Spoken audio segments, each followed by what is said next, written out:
Sterling's under pressure this morning. There's been no major release of economic data, but it's a general feed through of some negative data around the UK economy that's beginning to see some weakness build in the pound.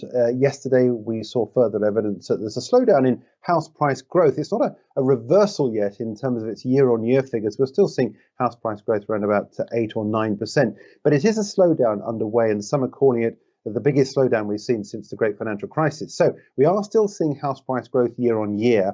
Month on month, there's evidence to suggest it's going to reverse a little bit, but it is during these summer months when we do see a little bit of stagnation and potential negativity during the months of August and going into the depths of summer.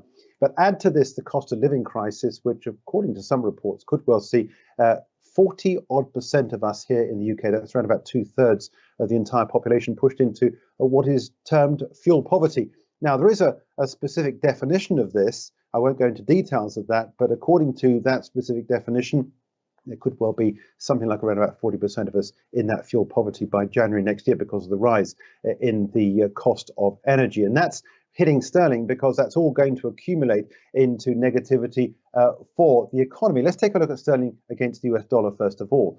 Significantly, possibly, but not necessarily irretrievably, today we've seen it disappear below this 120 level. It is significant in as much as it's a round figure, but you can quite clearly see here that we've got a candle shape which is showing us rebound from the lows that we had. The low point we had here, you can tell there, is just 119.95, so it was only fractionally below that level. It did try that earlier on in August, the 5th of August, and bounced back again. So it's done exactly the same thing today. And in fact, now got a green candle. So we've got sterling rising now against the US dollar. But if you look at what's happening with sterling against other currencies, most notably the euro, in the longer term picture, we got sterling up because of the fact we've got a rise in interest rates, which makes sterling more appreciable against the euro. But in today's session, we have tried to break below that line of rising support and failed. So there is a little bit of negativity. Sterling is up at the moment, but clearly there is a potentially negative picture building for the British economy around house prices and the fuel price.